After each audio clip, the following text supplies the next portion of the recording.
Everyone यार, तुम 14 members हो यहाँ पर। ओके, अब वीएपीटी की जरूरत क्यों पड़ी, why VAPT is important. Rising cyber attacks, अब साइबर अटैक्स की बहुत ज़्यादा बढ़ते ही जा रहे हैं। अब जो पुरानी वेबसाइट्स है उन पे तो कॉमनली मिलता रहता है, जैसे कि पाकिस्तान की होगी, या वही पाकिस्तान का तो है नहीं है ना यहाँ पर, सॉरी अगर तुम्हें बुरा लगे, जैसे कि पाकिस्तान की वेबसाइट्स है। नहीं सर, ऐसी बात नहीं है। ठीक है, जैसे कि पाकिस्तान की एक वेबसाइट को डंप किया था मैंने, वो आउटडेटेड थी, उस पर वल्नरेबल था। ठीक है, उसके डॉट गेट को जो पाथ है उसको कॉम्प्रोमाइज़ करके उसका डेटाबेस डंप हो गया था इजीली। ओके, तो जो जो पुरानी वेबसाइट्स है उन पे इजीली हो जाता है, जो अब न्यू है। अब वो जो नई वेबसाइट्स अब बन रही है आज के हिसाब से, जो आज के हिसाब की टेक्नोलॉजी के इस्तेमाल से बन रही है, जैसे वेब 3 होगी, और जो वेबसाइट्स बन रही है वेब 3 के डिज़ाइन पर बन रही है, जो सीएमएस के डिज़ाइन, सीएमएस के ऊपर बन रही है, डायरेक्टली कोई स्क्रैच से नहीं बना रहा। रियरली स्क्रैच से तुम्हें देखने को मिलेगी, तुम डायरेक्टली जैसे कि कोई वेबसाइट पे जाओगे तुम्हें देखने को मिल जाएगा कि वो शॉपिफाई पे बनी है, किसी सीएमएस पे बनी है, या डायरेक्टली किसी और चीज़ पे बनी है, मतलब कॉम्प्लेक्स तरीके से बनी हुई है। वो सिंपल तरीका नहीं रहा बनाने का। फिर मिसकन्फिगरेशन एंड कोडिंग इश्यूज, ये मोस्टली तो पाया ही जाता है, सर्वर मिसकन्फिगरेशन इश्यूज, इनपुट इनवैलिडेशन यानी इनपुट वेरिफिकेशन नहीं हो रहा, फिर रिक्वायर्ड फॉर कंप्लाइंस। ठीक है, फिर प्रोटेक्ट सेंसिटिव डेटा। ठीक है, अब ये हमारा काम है, ये मैं काम बता रहा हूँ कि इसमें क्या करना पड़ता है वीपीटी में। फिर जो सेंसिटिव डेटा है उसको प्रोटेक्ट करना पड़ता है। फिर prevents financial and reputation loss, जैसे कि मैंने एक एग्जांपल के थ्रू तुम्हें बताया कि एक बिजनेस है XYZ, वो क्या करती है, वर्चुअल कार्ड प्रोवाइड करती है कुछ चार्जेस पर। अब लेट्स से कि एक ऐसी वीकनेस मिली है, वो उसके डेटा को और फाइनेंशियल लॉस को दे सकती है। एक जैसे कि एक पहले मेरा मेंबर था ग्रुप में, वो एक किसी कंपनी में काम करता था, वर्चुअल कार्ड का ही जैसा कुछ बिजनेस था। अब उस पर एसक्यूएल की वल्नरेबिलिटी थी, उसने उसका फायदा उठाया तो कई सारी ट्रांजेक्शन हो रखी थी, तो उससे फाइनेंशियल लॉस भी हो गया कंपनी को।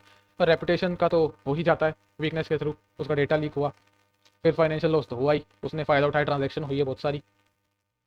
फिर help developer write secure code. अब सिक्योर कोड क्या होता है, anyone knows about this, secure code क्या होता है।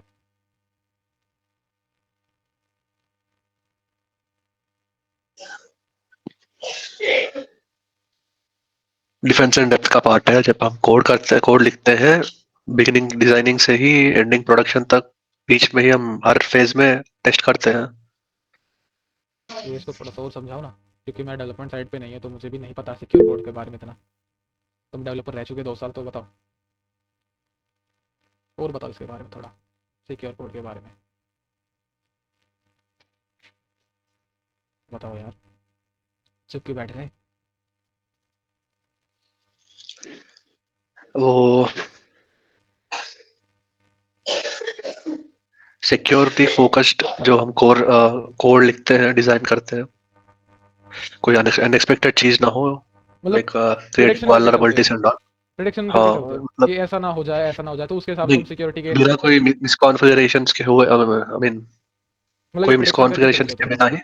हाँ, काइंड ऑफ जब कोड लिखते हैं तो उसमें टेस्ट प्रिडिक्शन करके, करते हैं, साइमल्टेनियसली कोड लिखते हैं, फिर टेस्ट भी करते हैं। मतलब साथ साथ टेस्ट भी किया जाता है और कोड भी लिखा जाता है, ऐसा कुछ। हाँ, ओके, या अब इन शॉर्ट सिंपल सी लाइन है, इसको ऐसे रीड कर लो। VPT shows what can go wrong and how to fix it in simple terms. अब कंपोनेंट्स ऑफ वीपीटी, जैसा कि मैंने बताया कंपोनेंट्स होते हैं वीपीटी के, यानी VA&PET, यानी vulnerability assessment and penetration testing. यानी वीएपीटी में जो वी है हमारा, non intrusive only identifies issues, यानी वीए में हम सिर्फ इश्यूज को आइडेंटिफाई करते हैं। समझे, बस इश्यूज को ही आइडेंटिफाई किया जाता है। जैसे कि सिक्योरिटी इशू है, हम उसमें उसके साथ कुछ नहीं करते, बस हमने ये पता लगाया हमारे डोमेन में, हमारे सर्वर्स में ये सिर्फ एक इशू है, हमने उसको वेरीफाई नहीं किया, ना ही हमने उसके साथ कुछ किया, हमने सिर्फ आइडेंटिफाई किया है एक ऑटोमेटेड तरीके से, टूल के थ्रू हमने उसको फाइंड आउट किया है। ओके, अब penetration testing, intrusive and offensive exploits vulnerabilities like attacker. अब जैसे कि तुम लोग बग बाउंटी करते ही हो, करते रहते हो, ठीक है, मैंने तो उसको छोड़ दिया, मेरे को किसी और डोमेन में इंटरेस्ट आ गया तो मैंने वो स्टार्ट किया। अब जैसे कि तुम करते हो, तुम्हारे पास किसी चीज़ का एक्सेस नहीं होता, तुम डायरेक्टली एक तरीके से स्टार्ट करते हो, तुम अपने तरीके से उसको स्टार्ट करते हो, ना ही डोमेन तुम्हें किस टाइप का एक्सेस प्रोवाइड करता, ना ही कुछ देता। बट वीएपीटी में जिस कंपनी के लिए तुम काम करते हो, ठीक है, उसमें वो तुम्हें इंटरनल नेटवर्क का एक्सेस देगा। अब बाहर के डोमेन पे जो बाहर का डोमेन जो है, जो पब्लिक सर्वर है, उसके लिए वो अलग फ्रीलांसर्स हायर कर लेगा, जैसे कि बग बाउंटी हंटर्स को वो हायर करेगा अपने डोमेन पे टेस्टिंग के लिए। बट इंटरनल नेटवर्क की टेस्टिंग सिर्फ उनके कंपनी के ऑथराइज लोग ही करते हैं, जैसे कि वीपीटी वाले, समझे। तो उसमें थोड़ा इंटरनल नेटवर्क का एक्सेस मिलता है, वो इंटरनल सर्वर्स को टेस्ट किया जाता है वीए में, वल्नरेबिलिटी असेसमेंट परफॉर्म की जाती है। अब देखो जो वल्नरेबिलिटी असेसमेंट होती है ना, वो 3 से 4 घंटे में इजीली हो जाती है। और जो पेनिट्रेशन टेस्टिंग है वो 3 से 4 घंटे में नहीं होती, उसके लिए डेडलाइन रखी जाती है। अब जो ओपन प्लेटफॉर्म पे जो तुम्हें टारगेट्स मिलते हैं, जिन पे वो रिवॉर्ड रखते हैं, उन पे कोई डेडलाइन नहीं होती। तुमने देखा होगा उस पर कोई डेडलाइन नहीं होती, मोस्टली पे नहीं होती डेडलाइन, तुम्हें देखने को नहीं मिलेगी डेडलाइन। देखा होगा ना तुमने, उस पर कोई डेडलाइन नहीं होती। बट वीएपीटी जो जॉब रोल है उसमें डेडलाइन होती है, 1 हफ्ता, 15 दिन, 20 दिन, कितना, है ना। तो उस पर एक टाइम लिमिट, टाइम बाउंड होता है। बट ओपन प्लेटफॉर्म पे, बोलो। सर जो इंटरनली वाले होते हैं उनके ऊपर अटैक कौन करते हैं सर? वो तो इंटरनल है, तो इंटरनल वाले तो उसके ऊपर अटैक नहीं करेंगे, उसके ऊपर भी कोई बाहर वाले अटैक करेंगे, तो बाहर इंटरनल वाला कैसे वाले के अटैक ऊपर करेगा? करेगा कैसे, सोच के नहीं। बताओ। लेट्स से कि कोई चोर है। नहीं वो अरे सुनो तो, मैं तुम्हारे एग्जांपल को ही समझा रहा हूँ कि वो अटैक कैसे करेगा। तुमने ये मेरे से पूछा ना कि वो अटैक कैसे करेगा इंटरनल नेटवर्क को, फिर उस पर सिक्योरिटी असेसमेंट जी परफॉर्म करने का क्या फायदा? यही तुम्हारा क्वेश्चन है ना, जी। तो मैं वही हाँ समझा हाँ। रहा था। अब जैसे कि कोई एक simple example, real world example लेते हैं थोड़े लॉजिकल एग्जांपल के साथ। एक चोर है, ठीक है, उसको किसी घर में चोरी करनी है, उसको ये थोड़ा ना पता है कि घर के अंदर सामान कहाँ रखा है, किस जगह हो सकता है। अब वो सबसे पहले क्या करेगा, अगर उस घर से कोई जानकार होगा, वो अगर उस घर में गया होगा तो उसे वो पूछेगा ना, भाई ये घर कैसा है, इसके अंदर क्या क्या बना हुआ है, कैसे तैसे बातों में फंसा के पूछ लेगा। अब सेम चीज इसको, जो सिनेरियो तुम मुझसे पूछ रहे हो उसमें इंप्लीमेंट करके देखो और सोच के देखो। किसी कंपनी में, सही है सब। है ना, किसी कंपनी में कोई काम करता है, फिर उसको वो पहले दोस्त बनाएगा, सिंपल सोशल इंजीनियरिंग टैक्टिक को इस्तेमाल करके देखेगा,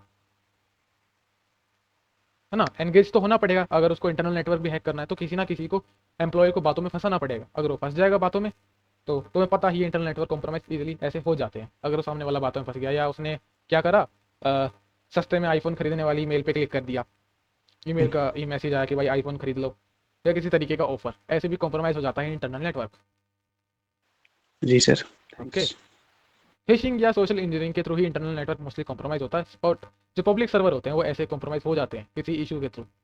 अगर पब्लिक सर्वर कॉम्प्रोमाइज हो जाता है किसी तरीके से, तो मोस्टली इंटरनल नेटवर्क भी कॉम्प्रोमाइज हो जाता है पब्लिक सर्वर के थ्रू, क्योंकि वो भी थोड़ा बहुत कनेक्ट रहता है। या कनेक्ट नहीं रहता तो ये उनके जो ऑपरेट करते हैं एम्प्लॉयज़ उस पब्लिक सर्वर को, जैसे कि एक XYZ डोमेन है, वो हमें विजिबल है, बट कुछ ऐसे डोमेन्स भी हो गए जो हमारे लिए विजिबल नहीं है, वो पब्लिक के लिए अलाउड नहीं है, वो सिर्फ उन कंपनी के लिए अलाउड है। XYZ जो भी कंपनी है उसके लिए वो इंटरनल डोमेन्स है।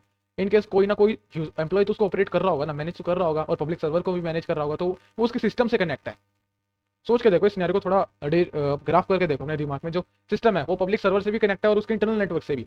अगर पब्लिक सर्वर कॉम्प्रोमाइज होता है तो उसके लैपटॉप भी कॉम्प्रोमाइज होने के चांसेस बढ़ जाते हैं। अगर लैपटॉप कॉम्प्रोमाइज हुआ किसी भी तरीके से उसके नेटवर्क के थ्रू, फिर वो इंटरनल नेटवर्क भी इजीली कॉम्प्रोमाइज हो जाता है। समझे बात? जी सर, क्लियर हो गया, थैंक्स। ठीक है। अब ये एनपीटी का की डिफरेंस सिंपल है, फोकस फाइंडिंग वल्नरेबिलिटीज, और पीटी में क्या होता है, एक्सप्लॉइटिंग वल्नरेबिलिटीज। यानी मैं जैसा मैंने तुम्हें बताया, वीए जो वल्नरेबिलिटी असेसमेंट है, जो ऑटोमेटेड टूल्स के थ्रू किया जाता है, वो 3 से 4 घंटे या एक दिन में मोस्टली खत्म हो जाता है। उसको चला के छोड़ देते हैं टूल को। जैसे कि टूल, वैसे भी कई सारे टूल जो मोस्टली हैं पेड आते हैं, अगर तुम आउटडेटेड या करेक्ट इस्तेमाल करोगे तो वो ज़्यादा कुछ खास रिजल्ट देगा नहीं, या तुम्हारा सिस्टम भी कॉम्प्रोमाइज हो सकता है जो उसको इस्तेमाल करेगा करेक्ट टूल्स को। तो वीए में तो जो इंटरप्राइजेज हैं वो रखती हैं टूल्स को वीए रोल के लिए, वीएपीटी रोल्स के लिए। फिर अप्रोच इसकी सिंपल है, ऑटोमेटेड प्लस मैनुअल होती है। बट पीटी में मैनुअल प्लस क्रिएटिव होता है। तुम्हारी थिंकिंग कैपेसिटी वहाँ काम आती है, क्रिटिकल थिंकिंग, और वहाँ पर काम आती है, समझे, वहाँ पर अब मैथडोलॉजी प्लस तुम्हारी क्रिटिकल थिंकिंग काम आती है। कैसे तुम उसको अप्रोच करते हो, कैसे तुम टेस्ट करते हो उस चीज़ों को, वो होता है कंप्लीट मैनुअल। इसको टाइम बाउंड करके रखा जाता है। फिर डेप्थ की बात करें तो ये सरफेस लेवल पर ही होता है, सिर्फ ऊपर ऊपर से चेक करना होता है वीए में। बट पीटी में हम उसको डीप अटैक सिमुलेशन करते हैं, उसको सिमुलेट करते हैं, डीपली टेस्ट करते हैं। फिर रिस्क की बात करें तो वीए में तो लो ही रहता है, क्योंकि हम सिर्फ असेसमेंट कर रहे हैं, सिर्फ हम उस पर असेसमेंट कर रहे हैं। ओके, सिर्फ असेसमेंट कर रहे हैं, सिर्फ मैं ऊपर ऊपर से देख रहा हूँ कि इसमें कोई कमी तो नहीं है। ओके, बट पीटी में उसका थोड़ा मीडियम में हाई भी रहता है, क्योंकि मैं हर चीज़ मैनुअली टेस्ट कर रहा हूँ। अगर मैं मैनुअली टेस्ट कर रहा हूँ, या फिर टेस्ट करते हुए मेरे से कुछ ऐसा हो जाए, या मैंने कुछ ऐसा कोड रन कर दिया, कुछ ऐसा पेलोड रन कर दिया जिससे डोमेन पे इफेक्ट पड़ा, उसके सर्वर पर इफेक्ट पड़ा, तो उसमें थोड़ा रिस्क भी रहता है टेस्टिंग करते वक्त। टेस्टिंग की मैं बात कर रहा हूँ, टेस्टिंग सीवेरिटी लिखी हुई है यहाँ पर, क्योंकि तुमने देखा होगा ना, जैसे कि तुमने स्कोप में पढ़ा होगा कभी ना कभी, तो तुम ऐसे इसको टेस्ट नहीं कर सकते। जैसे कि डोस हो गया, या किसी और तरीके से तुम इसको नहीं टेस्ट कर सकते, जो उसमें लिखा रहता है। रीड करा होगा तुमने बग बाउंटी प्रोग्राम्स में, रीड किया है कि नहीं, यस यस। है ना। तो उसमें लिखा रहता है कि तुम इस डोमेन को इस तरीके से टेस्ट नहीं कर सकते। अगर करते हो तो हमारे सर्वर पे इफेक्ट पड़ता है, और वो लिख के भी रहते हैं। अगर तुमसे कुछ हो जाता है तो हम तुम्हारे अगेंस्ट कोई एक्शन ले लेंगे। तो ये वही टेस्टिंग सीवेरिटी लिखी हुई है। अब इसका आउटपुट, जैसे कि वीए की बात करते हैं, जैसे कि एक्सेस फाउंड हुआ लॉगिन पेज पे, लॉगिन पेज पे हमें क्या मिला, एक्सेस मिला, बट पीटी में क्या करा हमने, उस एक्सेस का इस्तेमाल करके हमने क्या करा, किसी का सेशन हाईजैक कर दिया, उस एक्सेस के थ्रू सेशन हाईजैक किया। एनीवन नोज अबाउट एक्सेस के थ्रू सेशन हाईजैक कैसे किया जाता है? Yes. Anyone else? Ah, how to perform session hijacking and key logging via access? नहीं पता तो कोई बात नहीं यार, मैं बताऊंगा वैसे भी जब टॉपिक उसका आएगा, ठीक है। अब आउटपुट की बात करें तो मैं बता दिया। इसमें टूल्स क्या उनसे इस्तेमाल होते हैं, जैसे कि नेसेस, कोलिस हो गया, ओपन वेस हो गया, एक्यूनेटिक्स हो गया, एंड निक्टो हो गया, एनमैप हो गया, जो वी के अंडर आते हैं वल्नरेबिलिटी असेसमेंट, यानी ऊपर ऊपर से टेस्टिंग के लिए। बट पीटी में हम बर्बस्प्लॉइट, मेटास्प्लॉइट, हाइड्रा या और भी जो इंट्रूसिव टूल्स हैं जो उसको कॉम्प्रोमाइज़ करने में हेल्पफुल होते हैं किसी चीज़ को, हम वो इस्तेमाल करते हैं। और कोई जो टूल तुम्हें पता है वो मेरे को बता सकते हो जो इंट्रूसिव टूल्स है, जैसे कि तुमने देखा होगा इंट्रूसिव टेस्टिंग अलाउड नहीं होती डोमेन्स पर, वो टूल्स किस तरीके के होते हैं इंट्रूसिव? तुमने इस्तेमाल किए होंगे बट राइट नाउ तुम्हें याद नहीं आ रहे होंगे, कभी ना कभी तो।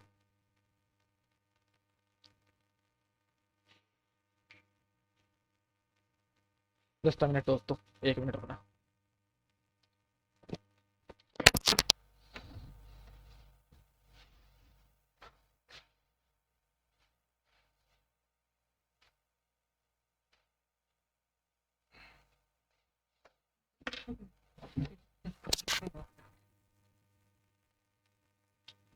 हाँ ओवास्प करके टूल आता है बिल्कुल, ओवास्प जैप हो गया, ओके, हाइड्रा हो गया, बबस्वीट हो गया, मेटास्प्लॉइट हो गया। और कौन सा टूल तुमने देखा है जो इंट्रूसिव टेस्टिंग में काम आता है, जिसमें पेलोड्स वगैरह रहते हैं? ये खुद का बना दो ऐसा टूल, ऐसा भी कर दो। फिर इसमें स्किल लेवल, वीए में बस थोड़ा बहुत आइडिया होना चाहिए कि टूल को कैसे इस्तेमाल करना है, बट पीटी में तुम्हें प्रोफेशनल बनना पड़ेगा। वीए पीटी में, समझे? वीए पीटी में जो पीटी वाला पार्ट है उसमें तुम्हें थोड़ा बढ़िया स्किलफुल होना पड़ेगा, उसमें थोड़े से काम नहीं चलेगा। और इसमें बेस्ट यूज़ रूटीन चेक्स और हाई रिस्क न्यू रिलीजेस, यानी रूटीन चेक्स तुम इस पर कर सकते हो, बट जब भी कोई न्यू रिलीज होता है, जैसे कि new version, new patch release होता है, उसके ऊपर भी न्यू टेस्टिंग परफॉर्म की जाती है। जैसे कोई एक वल्नरेबिलिटी जो पहले एग्जिस्ट करती थी, उसका पैच हमने फिक्स कर दिया, अब हमें ये भी देखना है जो हमने पैच लगाया है किसी चीज़ के लिए, क्या वो टिकाऊ है या नहीं, वो भी देखना पड़ता है। ओके, समझे? यानी वीएपीटी में जो वीए वाला पार्ट है, हमें सिर्फ आइडेंटिफाई करते हैं कि वल्नरेबिलिटी है या नहीं। अगर वल्नरेबिलिटी है तो हम उसको मैनुअली वेरीफाई करेंगे और उसको एक्सप्लॉइट करके देखेंगे और रियल वर्ल्ड इंपैक्ट कैलकुलेट करके देखेंगे कितना इंपैक्ट पड़ सकता है हमारे बिजनेस पर। तो तुम्हें वीपीटी का मतलब समझ में आया कि वो होता क्या है? Yes. Okay okay, Harshal Tawde is also there. अब देखो वीएपीटी में कई सारे होते रोल्स होते हैं, यानी एक से बात नहीं चलेगी, डब्ल्यूपीटी से बात नहीं चलेगी, और भी रोल्स है इसमें, जैसे कि नेटवर्क वीएपीटी, मोबाइल की, API, cloud, wireless, social engineering, ये तो हो गया आउट। ये तो इसके लिए तो थोड़ा अलग ही दिमाग चाहिए करने के लिए, हार्डवेयर टाइप है, इसको तो आउट कर देते हैं, ये नहीं है। कि इसको मैं हटा रहा हूँ लिस्ट से, वायरलेस को। और सोशल इंजीनियरिंग को तो ये थोड़ा फिजिकल में आ जाता है, बट फिजिकल यहाँ पर इंक्लूड नहीं करेंगे, ये तो 5 इंक्लूड रहते हैं। और मैं तुम्हें बताऊँगा ये और साथ में रेड टीमिंग के बेसिक्स। ये भी नहीं है मेरी साइड से, ये भी नहीं, क्योंकि मैंने नहीं किया ये। ओके, समझ गए? और मोबाइल भी अगर मैं एकदम स्क्रैच से कराने बैठूँ तो यार 3 महीने तो मोबाइल के लिए लगा लो यार। इसलिए जो टॉपिक्स इसमें हैं, जैसे कि मोबाइल के लिए, जैसे कि बेसिक फंडामेंटल्स मोबाइल के एप्लीकेशन के, फिर एक दो वल्नरेबिलिटीज जो एंड्रॉइड के लिए हैं वो तुम्हें समझा दूंगा, और एक दो इश्यूज और। डायरेक्टली ये नहीं कि एंड्रॉइड बनता कैसे, यानी अगर इसको एकदम स्क्रैच से पढ़ाने लगा एंड्रॉइड एप्लीकेशन पेन टेस्ट को, तो इसमें यार 3 महीने लग जाएंगे कराने में। वेब एप्लीकेशन पेन टेस्ट नहीं ब्रदर, वीएपीटी में बहुत सारे होते हैं, तो वेब एप्लीकेशन पे फोकस नहीं रख सकते। ओके, किसने हैंड रेस किया था, पूछो। सर आफ्टर ये कोर्स कंप्लीट करने के बाद हमें, अभी आपने कहा कि मैं मोबाइल पेन टेस्टिंग भी कराऊंगा, तो हमें कोई बग तो मिलेगा ना सर इन एपीटी? वो तुम पे डिपेंड करता है कि तुम कर पाते हो या नहीं, सही है। है ना? मैं गारंटी थोड़ा दे सकता हूँ कि तुम उसको फाइंड आउट करते हो, मैं तुम्हें सिर्फ बता सकता हूँ, करना नहीं, तुम्हें है उसको अच्छी बेसिकली। तरीके से प्रैक्टिस, नहीं मैं उसको प्रैक्टिस। प्रैक्टिस क्या, हंट करना कह रहे हो तुम, जी जी सर। वो तुम पे डिपेंड करता है ना कि तुम कितना कर पा रहे हो।